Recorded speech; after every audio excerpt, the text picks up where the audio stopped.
नमस्कार, जय श्री राधे कृष्णा। आर के शिक्षा पीठ में मैं आपका स्वागत करती हूँ, अभिनंदन करती हूँ। अभी तक हमने शिक्षा मनोविज्ञान की फर्स्ट यूनिट प्रारंभ कर रखी है, जिसमें हमने शिक्षा मनोविज्ञान में शिक्षा मनोविज्ञान, फिर शिक्षा मनोविज्ञान के बारे में पढ़ा, उनके विकास वगैरह सब चीजों के बारे में हम पढ़ चुके हैं। लास्ट क्लास से हमने शिक्षा मनोविज्ञान की विधियां प्रारंभ कर रखी हैं। विधियों के अंतर्गत क्या क्या है? दो विधियां होती हैं, आत्मनिष्ठ विधि और वस्तुनिष्ठ विधि। आत्मनिष्ठ विधि हम कल की क्लास में पढ़ चुके हैं, स्वयं के द्वारा स्वयं का अध्ययन करना। उसमें दो विधियां आती थी, दो विधियां अंतर दर्शन विधि और गाथा विधि, इन दो को हम पढ़ चुके हैं। फिर हमने वस्तुनिष्ठ विधि प्रारंभ करी थी। वस्तुनिष्ठ विधि में भी हम दो विधियों को पढ़ चुके हैं और आज हम तीसरी विधि को प्रारंभ कर रहे हैं। वह है सबसे पहले हम कौन सी पढ़ चुके हैं? वस्तुनिष्ठ विधि। दूसरी थी आत्मनिष्ठ, हम पढ़ चुके हैं। वस्तुनिष्ठ के भी हम दो प्रकार पढ़ चुके हैं। फिर अब हम व्यक्ति इतिहास विधि, तीसरी विधि, इसलिए मैंने नंबर डाला है कि हम व्यक्ति इतिहास विधि तीसरी विधि को हम आज से प्रारंभ कर रहे हैं। व्यक्ति इतिहास विधि क्या है? सबसे पहले आप देखिए, इसके प्रतिपादक कौन है? टाइडमैन, 1787 में। अब आप इसको याद कैसे करेंगे? 786 होता है ना, हम कहते हैं कि बहुत अच्छा नंबर माना जाता है, लकी नंबर माना जाता है 786। तो हम उसको क्या करेंगे? इसमें एक और है यहाँ पर, तो इसको क्या कर देंगे? एक और एक्स्ट्रा, तो इसको 7 बढ़ा देंगे। बस एक इसमें इधर और लगा देंगे, एक इधर यहाँ और लगा देंगे, एक इसमें, तो क्या हो जाएगा? 787। आप इस तरीके से इसके सन को याद कर सकते हैं। इसके प्रतिपादक कौन है? टाइडमैन है। अब आप देखिए कि व्यक्ति इतिहास विधि क्या होती है। व्यक्ति इतिहास विधि होती है, इतिहास क्या होता है? भूतकाल। व्यक्ति यानी कि व्यक्ति के इतिहास का अध्ययन करना, यानी कि अब इतिहास का अध्ययन यानी कि व्यक्ति के भूतकाल से लेके वर्तमान समय तक का उसका अध्ययन किया जाना इसके अंतर्गत आता है। व्यक्ति इतिहास यानी कि व्यक्ति का इतिहास। तो व्यक्ति का इतिहास क्या है? यानी कि उसके भूतकाल से लेके उसके वर्तमान समय तक का उसका अध्ययन करना इसके अंतर्गत आता है। अब क्या क्या चीजें होती है? अब देखो, पहली लाइन का हमने अर्थ समझा, भूतकाल से लेकर वर्तमान काल तक का अध्ययन किया जाता है। जिस भी व्यक्ति का, जिस भी बालक का अध्ययन किया जा रहा है, उसके भूतकाल से लेकर वर्तमान समय तक उसका अध्ययन किया जाता है। अब किस किस चीज का अध्ययन किया जाता है? उसके व्यक्तित्व का अध्ययन किया जाएगा, उसकी मनोवैज्ञानिक परिस्थितियों का अध्ययन किया जाएगा, उसकी शारीरिक परिस्थिति का अध्ययन किया जाएगा, पारिवारिक परिस्थिति, उसके स्कूल का, समाज का, सभी का अध्ययन किया जाएगा कि या बालक ऐसा व्यवहार कर रहा है तो क्यों कर रहा है, बालक के व्यवहार में ऐसा परिवर्तन आया तो क्यों आया। यह सब कुछ अध्ययन करने का काम क्या करता है? व्यक्ति इतिहास विधि। व्यक्ति के भूतकाल से लेकर वर्तमान समय तक की उसकी सभी पक्षों का अध्ययन इसके अंतर्गत किया जाता है। ठीक है। अब इसमें क्या, किसका अध्ययन किया जाता है? विशिष्ट बालकों का। अब विशिष्ट बालक में क्या क्या आते हैं? आपने पढ़े होंगे लास्ट कभी। तो विशिष्ट बालक के अंतर्गत आते हैं प्रतिभाशाली बालक,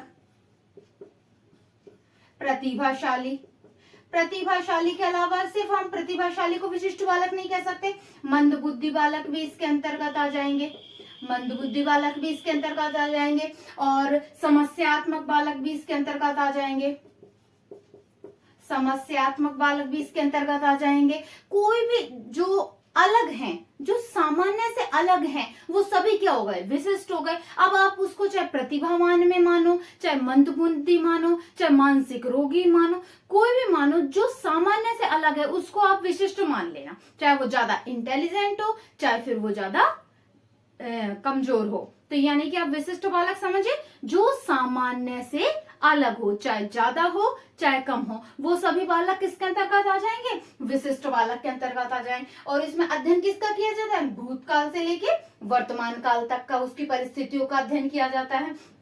सबसे बड़ी बात है गहन अध्ययन, ये एग्जाम में आ भी चुका है, तो आप इस शब्द पे जरूर ध्यान दीजिएगा, गहन अध्ययन किया जाता है। अब आप कॉमन सी बात है, किसी बालक के सभी पक्षों का अध्ययन कर रहे हैं, उसके शारीरिक, मानसिक, पारिवारिक, स्कूल का, उसका आप सारा अध्ययन कर रहे हैं। और अध्ययन भी कैसा? वर्तमान समय का नहीं, उसके पूरे पीछे से लेकर पीछे तक के डाटा को देख रहे हैं आप, और वर्तमान तक के देख रहे हैं, तो कॉमन सी बात है गहन अध्ययन होगा। तो आप इससे भी इसको याद रख सकते हैं कि इसके अंतर्गत कैसा अध्ययन किया जाता है? गहन अध्ययन किया जाता है। अब जब इतना बड़ा टाइम पीरियड है, तो समय भी अधिक लगेगा। अब जब इतने बड़े टाइम पीरियड में किसी चीज का अध्ययन किया जाता है तो ये खर्चीली भी हो सकती है। फिर क्या है, ये खर्चीली भी है।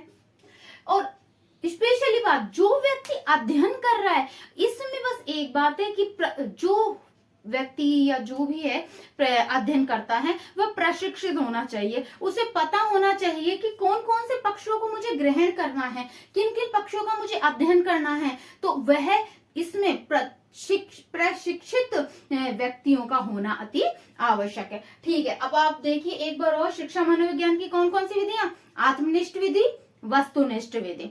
वस्तुनिष्ठ के अंतर्गत हम पहले 2 पढ़ चुके हैं विधियां। आज हमने तीसरी विधि प्रारंभ करी है। तीसरी विधि कौन सी करी है, व्यक्ति इतिहास, यानी कि व्यक्ति के इतिहास, यानी कि भूतकाल से लेकर वर्तमान तक का इसके अंतर्गत अध्ययन किया जाता है। अब भूतकाल से अध्ययन किसका किया जाता है, विशिष्ट बालकों का किया जाता है। अब जब भूतकाल से अध्ययन कर रहे हैं तो वो कैसा होगा, गहन अध्ययन भी होगा। अब जब इतने बड़े टाइम पीरियड में करेंगे तो वो क्या होगा, समय भी अधिक लगेगा, खर्चीला भी अधिक होगा, और प्रशिक्षित व्यक्तियों की तो आवश्यकता सामान्यतः हो गई होगी। अब आप व्यक्ति इतिहास विधि का स्क्रीनशॉट लीजिए, फिर मैं आगे और विधियां कराती हूँ।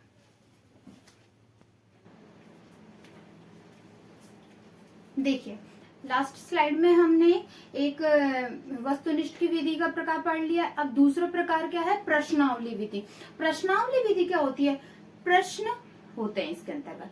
कैसे प्रश्न होते हैं, एक फॉर्म होता है, उसके अंतर्गत विभिन्न प्रकार के प्रश्न लिखे होते हैं और उन प्रश्नों को विद्यार्थी को स्वयं भरना होता है। यह प्रश्नावली विधि होती है। अब इसके बारे में हम पढ़ते हैं। प्रश्नावली विधि, इसके प्रतिपादक कौन है, वुडवर्थ है। वुडवर्थ ने, और इसके आदि जनक कौन है, सुकरात। यदि आदि जनक पूछा जाए, सर्वप्रथम किसने प्रयोग करा, तब तो क्या आएगा, सुकरात पूछे आएगा। और यदि मनोविज्ञान में सर्वप्रथम किसने इसका प्रयोग किया, मनोविज्ञान में सर्वप्रथम इसका प्रयोग करने वाले थे वुडवर्थ। तो इसके प्रतिपादक के रूप में हम वुडवर्थ को ही जानते हैं। और आदि जनक इसका कौन है, सुकरात है। वुडवर्थ ने कब करा, 1819, कुछ नहीं, बैक काउंटिंग करनी, 1819 कब करा, इसमें प्रतिपादन इसका 1819 में।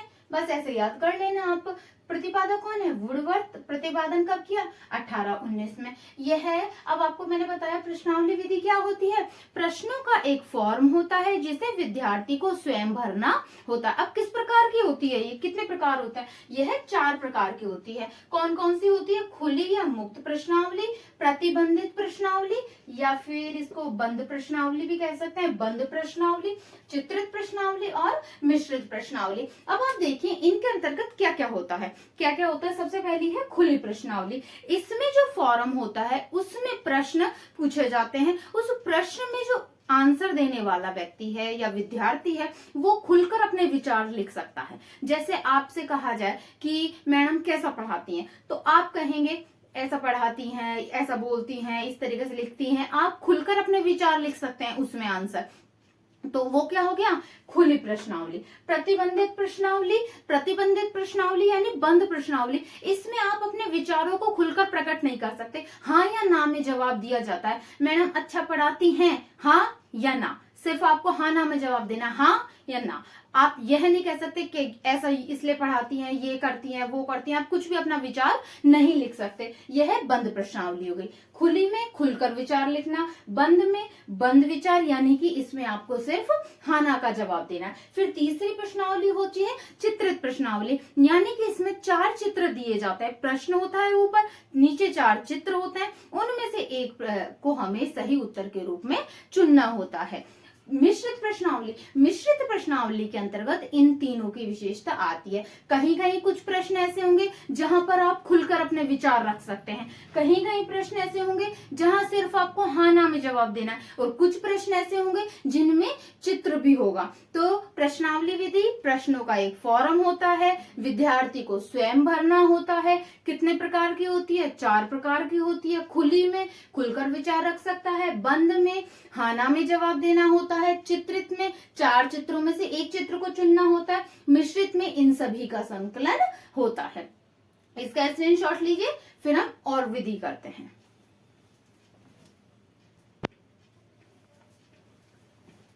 देखिए वस्तुनिष्ठ में 5वीं विधि 5वीं विधि कौन सी है?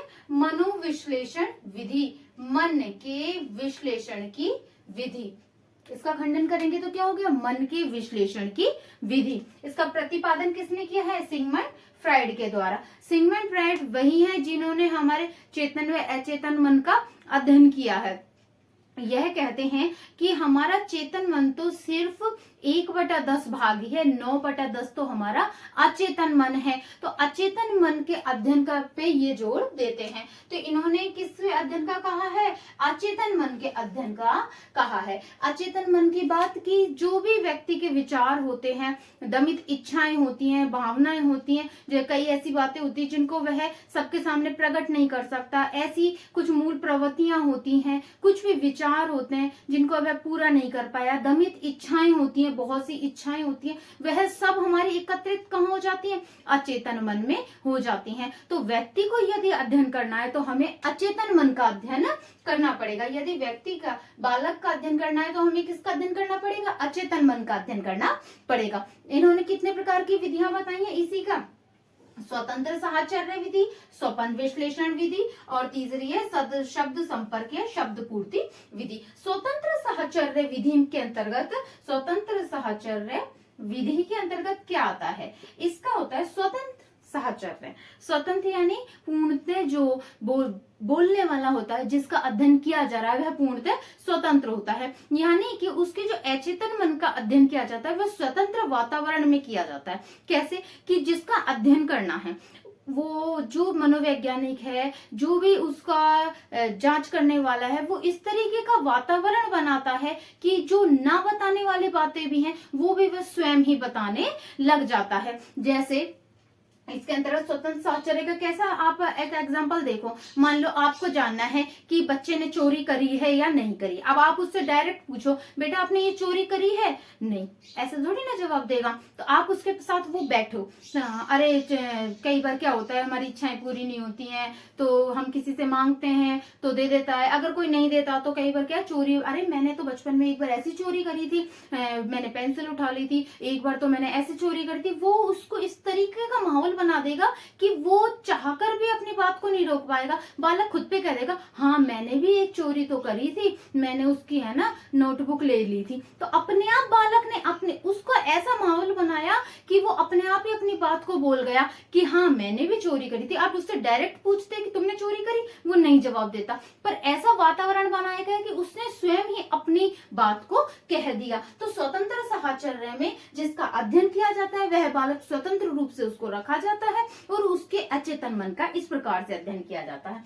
स्वपन विश्लेषण, स्वप्न हमें वही आते हैं जो हमारी दमित इच्छाएं होती हैं, जिन्हें हम जागृत अवस्था में पूरा नहीं कर सकते, वही हमारे स्वप्न के रूप में आती हैं। तो जब वह उसके स्वप्न को पूछा जाता है या फिर उसके स्वप्न का जब अध्ययन किया जाता है तो जाना जाता है कि अच्छा इसकी ये विचारधारा है, ये उसके मन में चल रहा है, उसके अचेतन मन में ये इच्छाएं हैं।